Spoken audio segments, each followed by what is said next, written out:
कि सिर्फ मुसलमान में जिहादी नहीं होता है, आतंकी नहीं होता है, दंगई नहीं होता है, जिहादन भी होती हैं। अब नासिर खान जैसे रिनाउंड बलात्कारी से कोई मुसलमान लड़की निकाह पढ़ती है तो वो क्या है? क्या है? शाइस्ता परवीन भी तो भागी घूम रही है, अतीक अहमद की वाइफ। मैंने बोला ना आपको। अब एक शेरवानी साहिबा है, पता नहीं रोड छाप शेरवानी साहिबा है, किसी किसी अच्छे शॉपिंग मॉल की तो नहीं लगती हैं मुझे। खुद तो जीन्स और टॉप पहनती हैं पर हिजाब के फेवर में बात करती हैं। भव्य राम मंदिर का प्राण प्रतिष्ठा होता है तो उनके सीने पे गोलियां चलती हैं, खंजर आते हैं, तो जिहादन होती हैं मुसलमान में।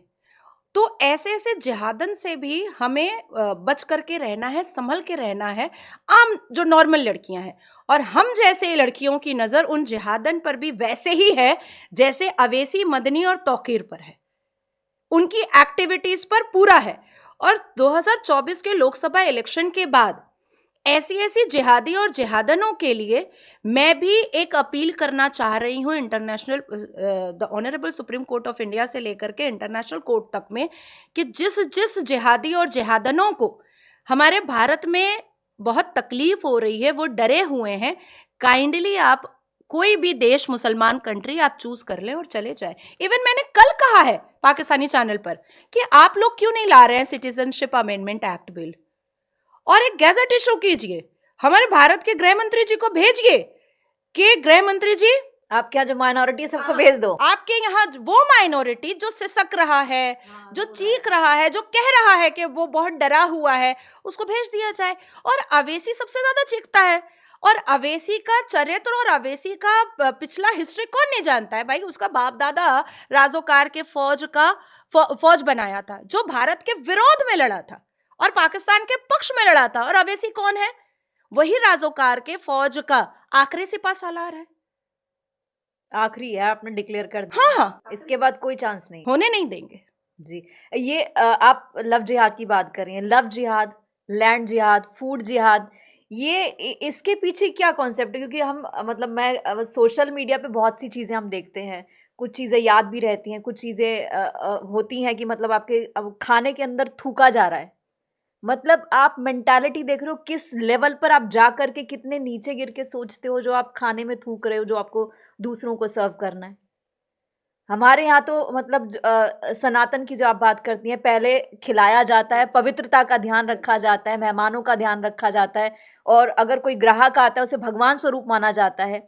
लेकिन वहीं पर ये थूक जिहाद और फूड जिहाद, वहाँ थूक थूक कर खिला रहे हो, ये क्या है ये? देखिए, मैं बोलूँगी पूजा जी कि हमारे जैसे बहुत लोग चिल्लाते हैं, और पाकिस्तान पे क्योंकि मैं बैठती हूँ, कल तो मैं अफ़गान के एक चैनल पे बैठी थी, अफ़गानिस्तान के एक चैनल पे बैठी थी, तो उन्होंने कहा कि आप लोग तो कोई मुसलमान नेता ही नहीं देते हैं।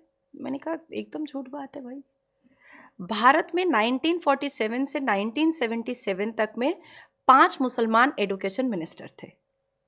बना लेते, क्यों लव जिहाद का मतलब सिपा सालार बनाएं, मुसलमान लौंडों को पैंट का जिप खोल करके चलना सिखाएं, पजामे का नाड़ा खोल करके चलना सिखाएं, जहाँ देखते हैं वहीं पकड़ करके बलात्कार कर लेते हैं, और ख़ास करके नॉन मुस्लिम्स की बेटियों के साथ।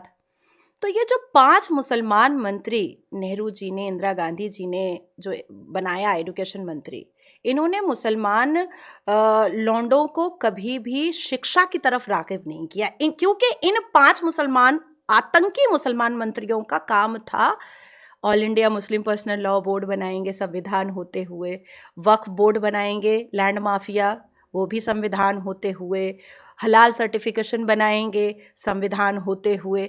ये उनकी स्ट्रैटेजी थी। और हजारों मुस्लिम ऑर्गेनाइजेशन बनाएंगे, उसको सरकार में अफिलिएट करेंगे, ये एक स्ट्रैटेजी थी। क्योंकि वो 5 एडुकेशन मंत्री के समेत कुछ ऐसे कांग्रेसी पुराने नेता हैं जिनको ये बात पता थी कि भारत का सनातनी कभी तो जरूर जागेगा, कभी तो जरूर जागेगा। भले ही हमने इन सनातनियों को गुरुकुल से दूर कर दिया, भले ही हमने इनको इनकी सभ्यता संस्कार से दूर कर दिया है, भले ही औरंगजेब और ठरकजेबों ने इनके मंदिरों को तोड़ा है, और इनको कोई फर्क नहीं पड़ रहा है, इनको कोई फर्क नहीं पड़ रहा है, ये अपने आप में मगन है। लेकिन एक दिन जरूर आएगा कि सनातनी भारत के जागेंगे, और तब ये बिल्कुल ये all India Muslim personal law board, ये वक्फ बोर्ड, ये हलाल सर्टिफिकेशन, ये हजारों लाखों मुस्लिम ऑर्गेनाइजेशन ये करेंगे गजवाए हिंद। और हमने सुन लिया 18 दिन पहले कि दारुल उलूम देवबंद जमात ने गजवाए हिंद बोला। अब देवबंद होता क्या है? आप जिस देव की पूजा करते हैं उसको बंद करवाने का काम करने वाला देवबंद है। तो इसलिए ये सारी चीजें बनी हैं और इसमें रत्ती बराबर का भी कोई भी इस्लाम से लेना देना नहीं है। आपको क्या लगता है कि अवैसी जो सर पे टोपी पहन करके घूमता रहता है हर जगह, शेरवानी पहन करके नाचता रहता है सब जगह, वो इस्लामिक बात करता है? इस्लाम में तो अल कुरान में तो 800 बार शिक्षा की बात है। कुरान का पहला वर्ड इकरा का है। प्रॉफेट मोहम्मद सल्लल्लाहु अलैहि वसल्लम ने कहा कि पढ़ना है तो चीन चले जाओ। कभी बोला अवैसी? और कोई डिस्क्रिमिनेशन नहीं है कि लड़की नहीं पढ़ेगी लड़का पढ़ेगा, कोई डिस्क्रिमिनेशन नहीं है, पर अवैसी तो नहीं बोलता है। तो ये सब अपने अपने टीआरपी के लिए, अपने अपने वोट बैंक के लिए, अपने अपने लैविश लाइफ के लिए ये इस्लाम को सामने में रख करके, इस्लाम के कंधे पर बंदूक चला करके अपना फायदा उठा रहे हैं, इसके अलावा और कुछ नहीं कर रहे हैं।